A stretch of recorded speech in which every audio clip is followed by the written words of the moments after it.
Good Friday evening. I thought I had time to get that drink of coffee in before this started, but good Friday evening, everyone. I hope you've had a wonderful week, and I hope you have a great weekend ahead planned. But just make sure you're weather aware, especially Sunday night. But there's some good news about the weekend, and then some not so good news. So we'll jump right on into it. Our USA mortgage level of concern for Sunday night will be at least level 3. So, and that is for severe thunderstorms that will move into our area. Premier Generators bringing us our threat graphic, and I have changed the threat time frame once again. Now saying 9 p.m. Sunday to 6 a.m. Monday.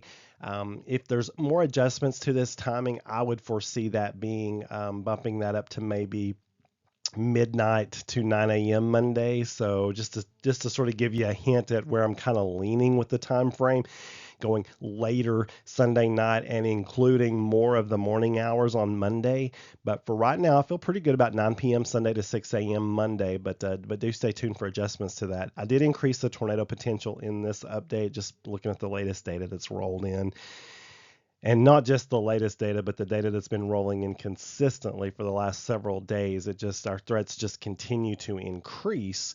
It's late March. We're going to be warm. We're going to be humid. We have a cold front coming. This is not something that we haven't dealt with even before this in the spring season now. We've certainly dealt with this many times in the past in our spring seasons. And I always have people ask, is there any way it could miss us? And of course there is. We dodge bullets all the time up here on the plateau. So we know the ingredients are going to be in place, but you never know until the event actually begins unfolding as to how exactly all those ingredients are going to come together. So many factors can throw something off.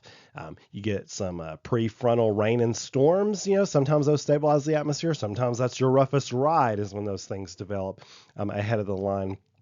Whether or not we get more sun on Sunday, more clouds, we all know that factors in.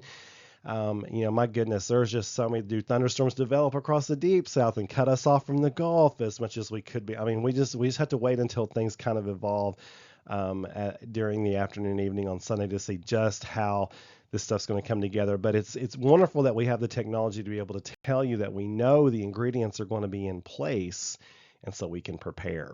So this is a modeled weathered balloon launch. I pulled this off some of the data this evening, and so you can see those wind barbs there on the right-hand side. That's those lines with the little ticks on them. Notice how the bottom one is from one direction, and then as you go up, they switch. So that's a change in wind speed and direction with height. That's your wind shear. So we have the shear that'll be favorable for severe thunderstorms, including the possible development of some tornadoes. In the upper right-hand corner there, that's what's called a hodograph.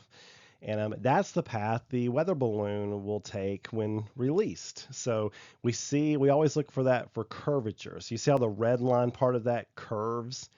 Yeah, that's a curved hodograph.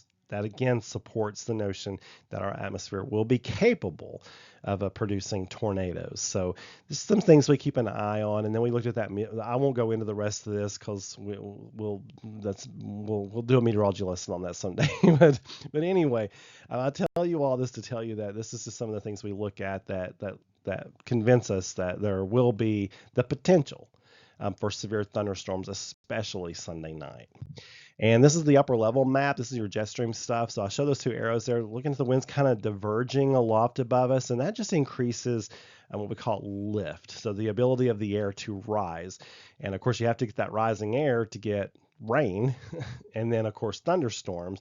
The more that air rises, the stronger your updrafts can be, the stronger your storms can be. So we're definitely going to have plenty of divergence, it looks like, coming into the picture Sunday night. So we'll have the surface ingredients with all this warm, humid air. And then it looks like we're going to have the upper level ingredients. And so there's no reason to believe that we don't have at least a threat for severe thunderstorms. But again, you can have all the ingredients in place, but then something can kind of mess it up and keep us safe. Mess it up, I say, but to keep us safe. So anyway, so I'll keep an eye on things. The Storm Prediction Center is, of course, outlining our area. They'll have that update coming out tonight for day 2. I suspect someone's going to get upgraded to a higher level risk, and I suspect that'll be West Tennessee. So I think West Tennessee, North Mississippi, much of Middle Tennessee, Northern Alabama. This looks like a rough situation, and we are on the eastern edge of that roughest potential. So sometimes we get lucky and we're on that eastern edge. We may end up dealing with more of a squall line, and so then we'd have a quick hit and gone. That would be good. Most of you all like the squall lines because it's a quick and done situation.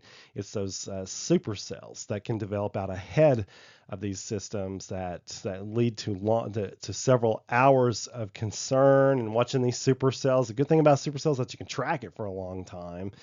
The bad thing about supercells is that they have the highest impact from severe weather. So, but I think the supercell potential might be a lot higher across West Tennessee and even Western Middle Tennessee, maybe the Nashville area and then points south. So anyway, there's a lot to keep an eye on. Then we have more model data coming in overnight tonight, throughout the day tomorrow, Saturday night, Sunday.